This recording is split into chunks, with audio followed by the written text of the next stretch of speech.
biggest things I always get from friends, family, peers, and all that is how do you get good at music? Now, the obvious answer is practice, right? For some reason, it's always hard to. The problem is that practice is always different for everyone. Everyone plays different instruments, everyone has different goals in life, everyone has different time limits. There's so many things that can affect your level of practice. Now, I wanted to come on here and talk about my experience with practicing, from teaching students to taking private lessons to performing and going through the work of practicing, especially when it comes to drums and guitar, bass, all of that. Now, I want to preface that I am not a professional. I am not like a doctor, college professor, none of that.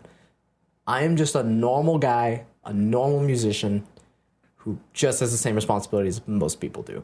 My opinion might change in the future. I might make a part 2 of this where I talk more about practicing, things that I found. But this is for my point, which is getting out of high school and going into the college world of music and understanding how to practice. The main thing I really want to touch on is the idea that when it comes to practicing, I find that there's 3 main things. And each one deals with the mindset of practicing, except for the third one. The first thing you have to understand is that practice is not a task. It is not something that should feel like a chore.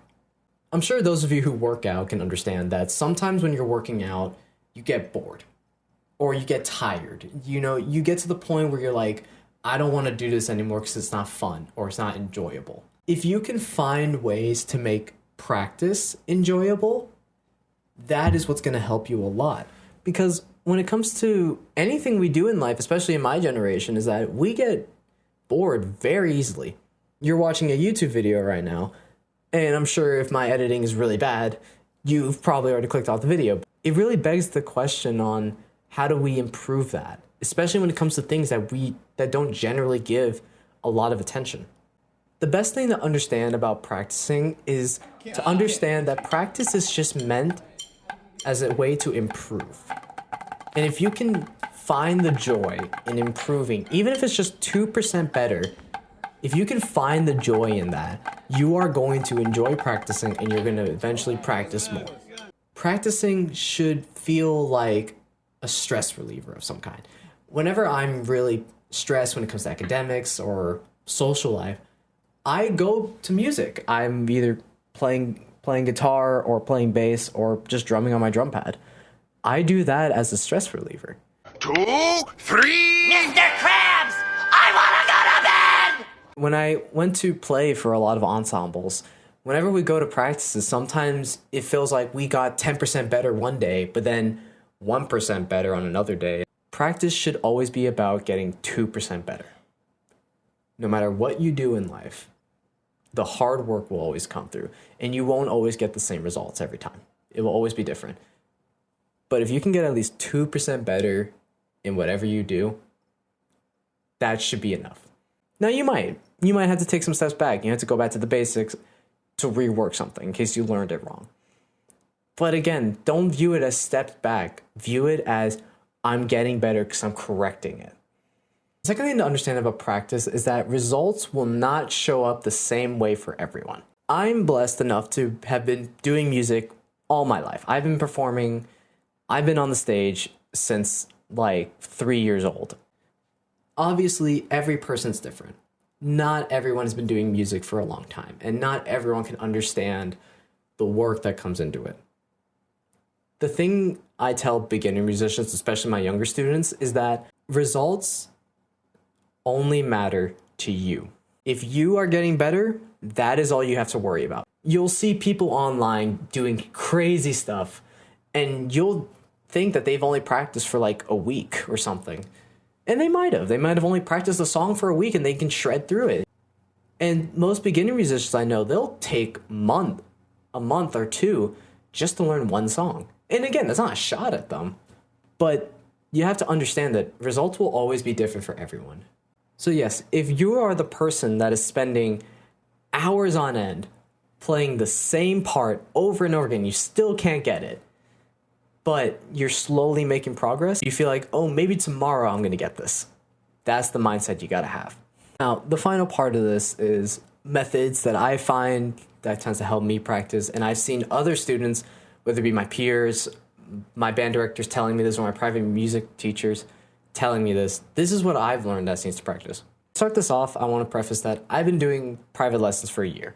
And when I started private lessons, I was trying to get into Berklee College of Music. There was one thing my private teacher told me, or I probably not told me, but really showed me that really demonstrated how to practice and how much I should practice. So back in the day, obviously, there was a lot of movies coming out. So what he would do, when he was in his high school and college career, when he was playing for college drum lines, he would grab a pair of sticks, a drum pad, sit on his couch, put on a movie, and just run through exercises.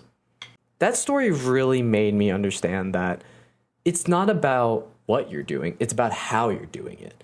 And the best part about it is it's stupid easy. Any person can sit down, watch a movie, and drum. Even if it's just the simple right, left, right, left, right, left. The best part about it, it works for every instrument. That's what really helps me to get better, and that should really help that attention span problem that we all have. I do want to say, it mainly helps for chop building. If you're trying to learn a solo of some kind and there's really complex notes and you're looking at the paper more and you're trying to work on learning the music, I would not recommend that. This kind of practice should only be for when you actually know the music, but you just need to get your chops up. Here's the biggest thing that I find that really pisses me off when it comes to people who want to do music. I get all the people of the world telling me, oh, I want to get good at music, or I want to play guitar, or I want to be the guy at the bar playing guitar, and like getting all of my friends playing and all that. That's great. But the moment I start telling them how to do it, I start giving them feedback, or I start telling them, hey, you could do this, it's a really great song to start with, or you could turn this, or watch this video, they say, oh, I'm not ready to commit that much. No matter what you do in life, no matter who you are, in what area, if you don't put as much effort as you can into something, you will not get better. That's just the harsh truth of it. But the thing that's really important to understand is that you have to put in the effort. And you can't put 10%. You can't just put the bare minimum. You have to go above and beyond to be above and beyond. So I really would encourage all of you to look in yourselves and find out if you're really ready for this. Because music, it's hard, but it's worth it in the end. You learn some great life lessons. Appreciate you. Feel free to leave any questions. I'll be able to answer any of them, and take care.